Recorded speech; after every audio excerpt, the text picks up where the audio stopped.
అందరికీ నమస్కారం అండి. Korukonda north sub division Korukonda police station లిమిట్స్లో 26 తారీఖున ముండ్రు పద్మ అనే ఆవిడ వాళ్ళ ఇంట్లో ఒక నలుగురు వ్యక్తులు వచ్చి ఆవిడ చేతులు కట్టేసి సుమారు 200 గ్రాముల బంగారాన్ని దొంగలించినట్టుగా ఇన్ఫర్మేషన్ రావడం జరిగింది.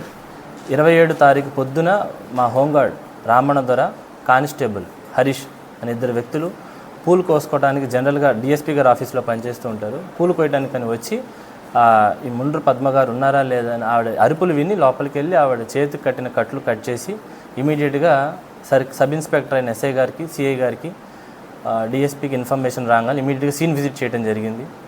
సీన్ విజిట్ చేసాము. ఇట్లా పోయినాయని ఇండ్లంతా చూసాము. డాగ్ స్క్వాడ్ వచ్చింది, క్లూస్ టీమ్ కూడా వచ్చారు. ఈ విచారణలో భాగంగా సీసీ ఫుటేజ్ వెరిఫికేషన్లో సిఐ గారు ఒక 4 టీంలు ఫామ్ చేయడం జరిగింది. సీసీటీవీ ఫుటేజ్లు చూడగా ఏం జరిగిందంటే వాళ్ళ ఇంట్లో ఉన్న సీసీ కెమెరాల్లోనే ఆవిడే సీసీటీవీ ఫుటేజ్లన్నింటినీ కవర్ చేసినట్టుగా, మొత్తం ఇంట్లో అంతా చిందరవందరగా వేసినట్టుగా, మళ్ళీ ఆ వైర్లన్నీ కట్ చేసినట్టుగా క్రియేట్ చేయటము. ఏమిటి ఇలా జరిగిందని ఆవిడకి సీసీటీవీ ఫుటేజ్ చూపించి అడగగా ఇన్సూరెన్స్ ఉందండి బంగారానికి, ఇన్సూరెన్స్ కోసం చేసినట్టుగా ప్రాథమికంగా ఆధారం చెప్పడం జరిగింది. సో ఇటువంటి ఫాల్స్ కేసు ఇచ్చిన ముండ్రు పద్మ మీద ఖచ్చితంగా చర్యలు తీసుకుంటారు.